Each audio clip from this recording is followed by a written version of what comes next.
Let's see the question. Question is, does kinetic energy depends upon the direction of motion?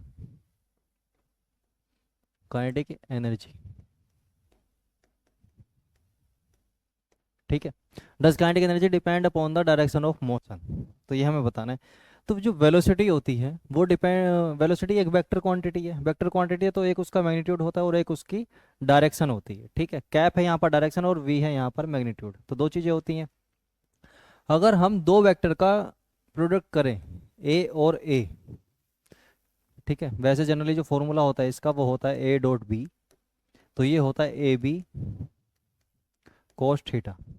ठीक है, तो अगर मैं दो सेम वेक्टर का मतलब ए और ए का डॉट प्रोडक्ट करूं, ठीक है, तो क्या आएगा, ए का मैग्नीट्यूड ए, फिर दूसरे वाले वेक्टर बी का मैग्नीट्यूड, मतलब बी भी यहाँ पर ए है तो ए का मैग्नीट्यूड ए, दोनों के बीच का एंगल, मतलब अगर दोनों ए के ही डायरेक्शन में है तो उनके बीच का एंगल कितना होगा, जीरो. दोनों सेम डायरेक्शन में है तो कोस जीरो की वैल्यू वन होती है. ठीक है, कोस जीरो डिग्री वन, तो यहाँ आ जाएगा ए स्क्वायर, मतलब मैग्नीट्यूड का स्क्वायर.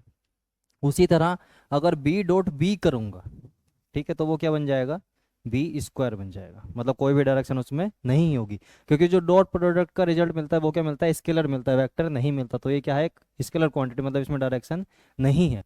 तो काइनेटिक एनर्जी का फॉर्मूला होता है kinetic energy equal to half M V square.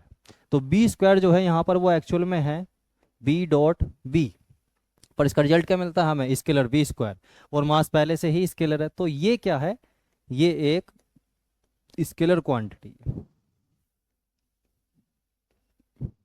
ठीक है, और स्केलर क्वांटिटी की डायरेक्शन नहीं होती, इसका मतलब काइनेटिक एनर्जी डायरेक्शन पे डिपेंड नहीं करती. Does not depend on direction of motion. ठीक है, kinetic energy does not depend on direction of motion.